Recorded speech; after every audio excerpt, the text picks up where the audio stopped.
Hi lovelies and welcome to the Witch's Cookery. And a happy Beltane to you.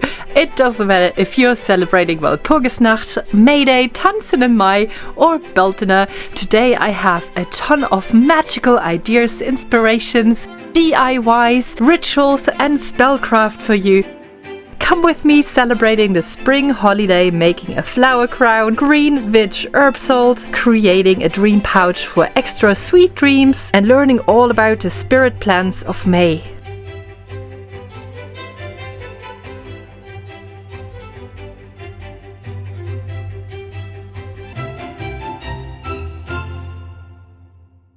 How can you celebrate Beltane, or what do we even celebrate? Spoiler alert, it's mainly about fertility of the crops, the field, the livestock, the people, and really anything that starts or more so enhances fertile endeavors. Compared to all the other rural seasonal holidays on the Wheel of Year that we celebrate, Beltane for me feels the most light-hearted and fun, and it has more this communal aspect rather than this solitary reflection that you might get with some of the other ones. The energy is very outwards going, sharing, gathering, being out in nature, of course, now that it's finally possible again. Just get a little pep in your step, a little frolicking through the fields, and we can really see that theme in all the symbols and the tools and folk practices that are typically practiced around this time of year too. The maypole, flower wreaths, the crowning of a May king and queen, and not to forget the many intoxicating choice of the fine drinks that are typically served. On that note, if you have a little party planned and want to know more about the German May wine made with sweet woodruff,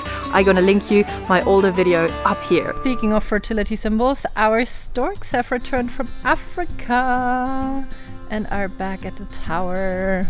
So first on my list on magical May crafts, there is the flower crown, and I'm going to show you how to make it the easiest way possible so that you can use it for maybe a spring themed picnic, as a centerpiece for your Beltane table, or as a spellcraft dried in your home. So first of all, we're gonna need a bunch of flowers, and you really wanna make sure that you pick one with like long stems. I'm making mine completely out of dandelions with a couple of additions because dandelion just has a special significance for the day. Obviously, it's very much linked to fertility due to all the seeds when you get those big blow balls.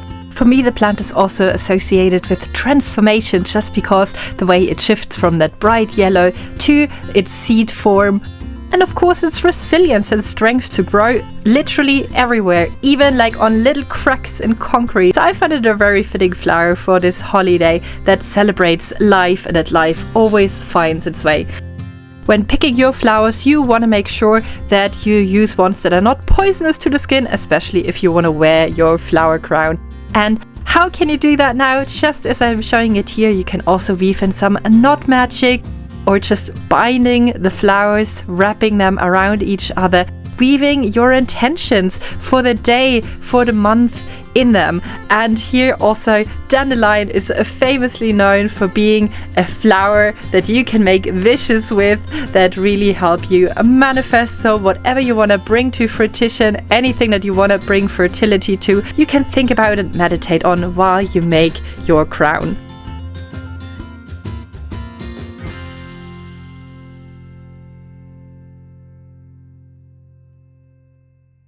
One well-beloved Beltane custom that is at home in many European cultures is to collect a certain amount of flowers or a certain type of flower either on the very morning of May Day or during Walpurgisnacht, so the night before, and then to either arrange it into a little wreath or make it into a bundle. Sometimes it was also given away to the elder daughters of the city, the village, by the younger children. When they would put it under the pillow and sleep on it, it is said that they would then dream of their future lover, husband, beau. And as I already own one of the aforementioned ones, I thought I'd give it a little different spin. While we're still gonna collect fresh spring flowers, we are crafting them into a little spell bag that you can slip underneath your pillow to call in sweet dreams, to cultivate self-love, or to bring some romantic thoughts into your shared bed with a partner. And the magical herbs and blossoms I personally picked are yarrow, mortar, daisy, cherry, and hawthorn. Daisy is a very traditional oracle plant around matters of the heart or the loins, for that matter, and it's ideal to call in dreams that provide insight into romantic matters. By the way, it's also traditionally carried on your person, usually dried in a necklace to call in love and luck. And as per custom, before Walpurgis, the daisy can only be picked with gloves, otherwise it will lose all magical powers. The cherry blossom or the cherry tree is a very ambivalent one,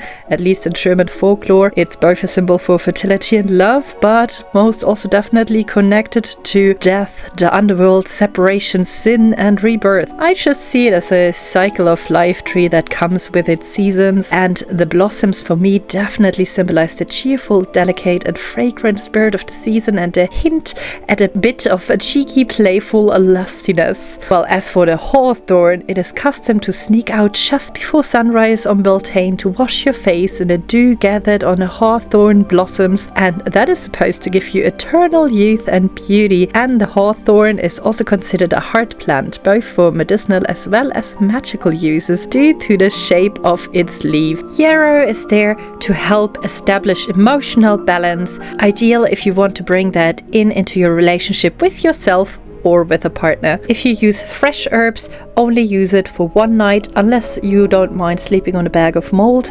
If you want to use it for multiple nights, definitely make sure that you dry the herbs first. Before any spell work or ritual, I always take a moment to gather myself, set an intention, and to really be mindful and pause in meditation. So I did do a draw from my Beltane Oracle card deck, and then I wanted to prime my mind for the night and to kind of like set a focus for possible lucid dreaming. And I love to do that with my favorite meditation app, which is Aura, and I call it my Spotify for wellness and mental health. It's super customizable and it's not a one size fits all approach, but it actually lets you tailor your experience. See if you want to focus more on your personal development, if you really are interested in better sleep through sleep stories, if you want to learn different meditation techniques and be guided there, gratitude, mindfulness, or if you would like to gain some personal insights and wisdom through coaching. It has helped me immensely, not only in my everyday struggles to, for example, get a grip on my stress eating, but also has helped elevate my spiritual practice by the tailored meditations and guided visualizations that I now can incorporate into my rituals. I did sneak you a custom link for the first 500 people who click it, with which you get a free trial and 25% off. Another lovely way to honor the season and really celebrate this holiday is obviously to get out and admire all the lovely little fresh May leaves that are now popping everywhere, all that bright green. And with all of that and the blossoms we get, it is also a fantastic time to work with plant spirit. Here in the south of Germany, we actually have a very long and very rich tradition of crafting and using smoke plants. Well, we would also occasionally use garden sage. In our culture, there are other plants that have way more significance for certain holidays, for certain seasons, and of course for certain intentions or magical purpose. Oftentimes these plants are referred to as Seelenpflanzen or soul plants, and there are even different categories for different purposes. We have weather herbs, we have women herbs, we have merry herbs, we have heart herbs, cleansing herbs, and so on and so forth. So today I want to introduce you to some that correspond to Beltane, tell you a little bit more about the lore behind them,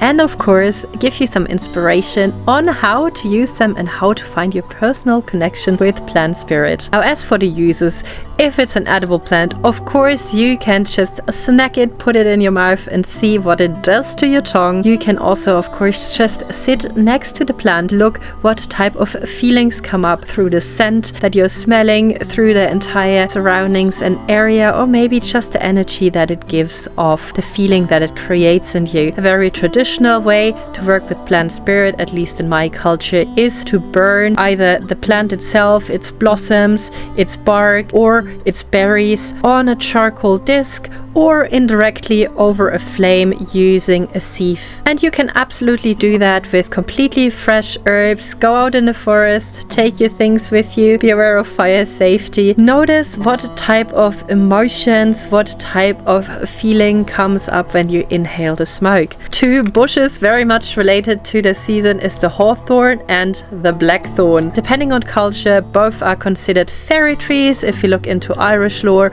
or goddess or portal trees when we look into Germanic lore. Blackthorn was usually cut and hung on the night of Walpurgis in the stable to protect against evil witchcraft, and usually it was not allowed to cut down a hawthorn tree, the only exception being the night of Walpurgis. Lore also tells us that even though they're both very similar in their correspondences, they don't like each other. Who knows, maybe they're inhabited by two rivaling fairies.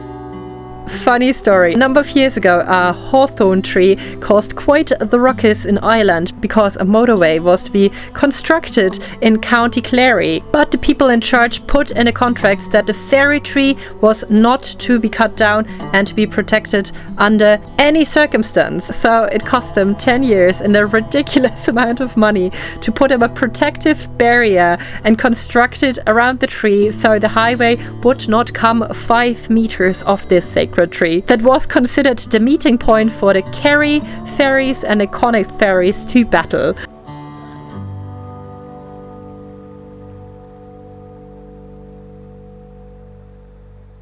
And speaking of plant spirit, I actually wanted to set myself a little challenge this year and get to know every weed and plant and green stuff that's popping up in my garden and learn how to use it. Now, and this is quite a task, you see, because I actually did not plant anything that grows here. What do you have to say about this?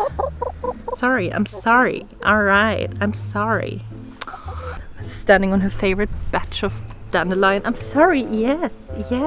I keep surrounding myself with small little creatures that keep me from working. Because they make me happy, that's the answer. That is the answer. Now, I know I have told you before, I'm not the biggest fan of manicured lawns. Not only because it doesn't mash with my inner lazy witch, but also because I feel that so much of our world is already like covered in what people made, right? In like houses and streets and all of that crap. So if I have a little bit of land, I kind of want to give nature more space to, you know, do what nature does. Honestly, she knows best. Like, there is an ecosystem there. You would not believe what is possible with a little bit of a diligent and continuous neglect. You will just get whatever you could wish for. Look at all those weeds. And with weeds, I mean like amazing wild flowers and herbs that are super high in nutrition, used for all your witchcrafting, baking, cooking, healing, potion making, whatever you could ask for.